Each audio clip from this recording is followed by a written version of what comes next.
The NATO countries of Poland and Slovakia have recently sent 33 MiG-29 fighter jets to Ukraine, hoping to help Kyiv regain some of its lost air power. But aviation experts are asking a key question: how much of a difference can 1980s Soviet-era jets make in today's high-tech battlefield? Ukrainian pilots have long insisted that what they truly need are Western-made F-16s. Yet, it's worth noting that the original F-16 is just as old as the MiG-29. So, what's really behind Ukraine's renewed MiG-29 operations? And how can these jets still make a difference in such a modern war? The role of MiG-29s in Ukraine's Air Force. Despite sustaining heavy losses, Ukraine's Air Force continues to operate around 5 fighter brigades, roughly 100 supersonic aircraft. Adding 30-plus MiG-29s from its allies is a meaningful boost. These replacement jets don't just increase the number of planes in the air, they give Ukraine tactical breathing room. Pilots can rotate more effectively, maintenance crews can service aircraft between sorties, and the Air Force can continue pressing Russian aviation without conceding air superiority. When the war began, Ukraine had inherited around 50 operational MiG-29 Fulcrums from the old Soviet stockpile. By April 2023, about 17 had been lost. Despite their age, these aircraft became symbols of resistance, even inspiring the legend of the Ghost of Kyiv, a supposed MiG-29 ace who downed multiple Russian jets. Though the Ghost himself turned out to be a myth, the bravery and skill of real Ukrainian pilots were not. One such pilot, Major Vadim Voroshilov, call sign Kraya, shot down multiple Iranian-made Shape-136 kamikaze drones and cruise missiles before being forced to eject after debris struck his aircraft. Stories like his highlight how the MiG-29, though old, continues to find purpose in Ukraine's defense. The true threat: missiles, not dogfights. Most aircraft losses on both sides haven't come from dogfights in the sky, but from ground-launched missiles. Systems like the Igla, S-300, and various cruise missiles have destroyed more aircraft than air-to-air combat ever has. 7 Ukrainian MiG-29s were destroyed on the ground during missile strikes on air bases. Only about 8 have been confirmed lost in aerial engagements. Ironically, Ukraine has managed to shoot down over 70 Russian aircraft using these same ground-based systems and tactics. As a result, Russia has been hesitant to fly its advanced fighters near the front lines. The air war in Ukraine has become less about high-speed dogfights and more about precision strikes, drone interception, and radar warfare. MiG-29s versus drones and missiles. One of the MiG-29's most important roles has been hunting down Iranian-made Shape drones and enemy cruise missiles. Despite limited radar and missile technology, the MiG-29 has been surprisingly successful in this role. Typically, the MiG flies with 2 radar-guided R-27 missiles and for heat-seeking R-73s. However, heat-seeking missiles struggle against small, cold targets like drones. This is where the MiG's speed and maneuverability still matter. The aircraft can close distance quickly and visually engage low-flying drones before they reach urban targets. Radar and combat systems. Over its lifespan, the MiG-29 has been equipped with several radar systems. The most advanced, the Ano-10 can detect targets up to 120 kilometers head-on and track multiple aircraft simultaneously. It can engage for targets at once, a major improvement over earlier Soviet models that could lock onto just one.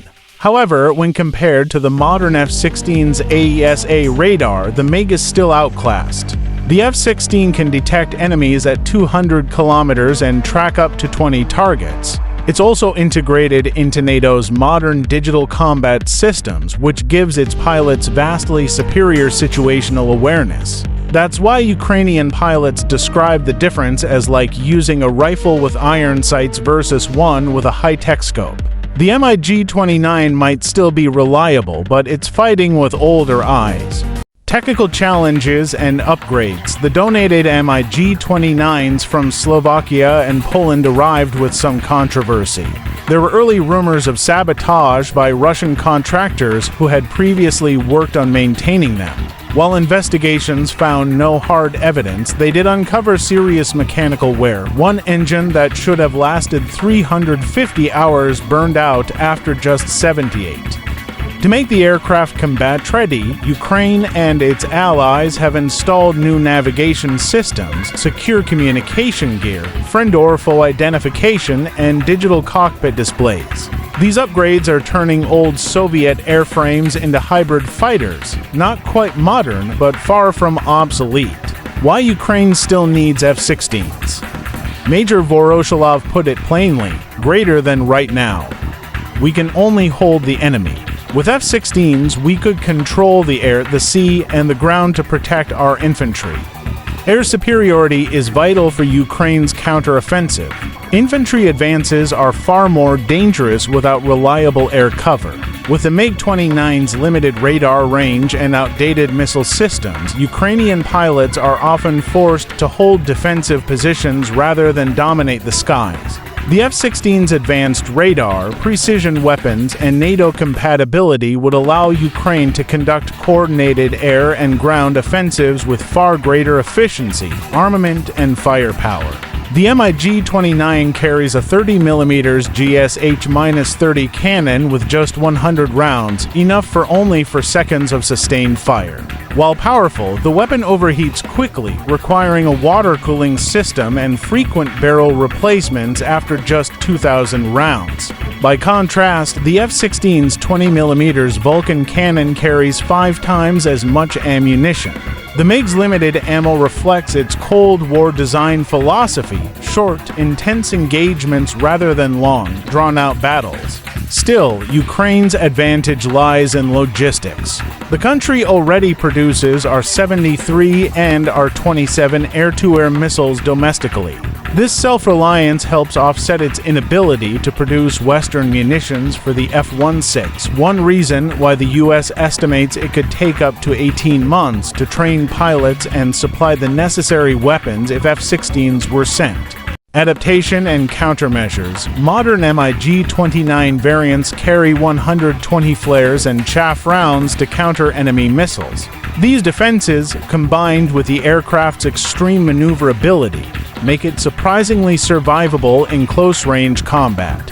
Pilots also use the MiG's sensors to detect enemy radar emissions, identifying concentrations of Russian S-300 systems or electronic warfare units. By mapping these signals, Ukrainian commanders can pinpoint where Russian headquarters or strong defensive positions are located, information crucial for planning ground attacks.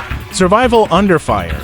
Unlike Russian jets that can safely retreat to air bases across the border, Ukraine's fighters operate under constant threat. Their airfields are frequent targets for missile strikes, forcing them to move constantly between temporary bases, a dangerous and exhausting process that consumes massive amounts of fuel and maintenance effort. Despite these challenges, Ukrainian pilots continue to fly 1 or 2 sorties a day. Their resilience keeps the MiG-29s relevant, even under conditions that would ground most modern air forces. Performance and speed. The MiG-29 first entered service in 1983, a Cold War masterpiece of raw speed and agility. It can reach 2,450 kilometers per hour, faster than the modern F-22 Raptor or F-35 Lightning II. Its climb rate of 330 meters per second and thrust-to-weight ratio above 1:1 give it extraordinary maneuverability, allowing for vertical climbs and dramatic Cobra maneuvers that still impress audiences today.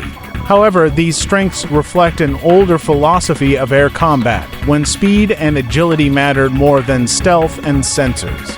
Today, modern missiles can hit targets far beyond visual range, reducing the need for high-speed chases, integrating Western weapons. In a remarkable show of innovation, Ukrainian engineers have managed to equip MiG-29s with the American AGM-88H ARM missile designed to destroy enemy radar sites. Integrating this weapon required rewriting both the jet's Soviet-era software and the missile's targeting systems, a technical feat akin to making devices built in different languages communicate flawlessly. The result has been a game-changer.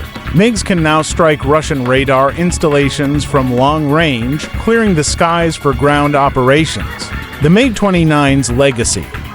Historically, the MiG-29 didn't fare well against NATO aircraft during the Gulf War. Iraqi Fulcrums were outmatched by American F-16s and F-18s. But in Ukraine, the story is different. The aircraft has evolved into a symbol of adaptation and endurance, much like the AK-47 or T-70 to tank. It's outdated, yes, but it still flies, still fights, and still serves. In a war where every jet counts, that makes it invaluable. Conclusion: the MiG-29 Fulcrum was born in the Cold War, designed to meet the West head-on in a contest of speed and strength. 40 years later, it's fighting a very different war, one of drones, missiles, and electronic warfare. Ukraine's pilots are pushing the jet to its limits, combining ingenuity with determination. Each sortie they fly is a reminder that even an aging machine can remain deadly when driven by skill, courage, and necessity. The MiG-29 may not dominate the skies, but it helps ensure that Russia doesn't either. And in the brutal air war over Ukraine, that alone is a victory. Like and share, subscribe.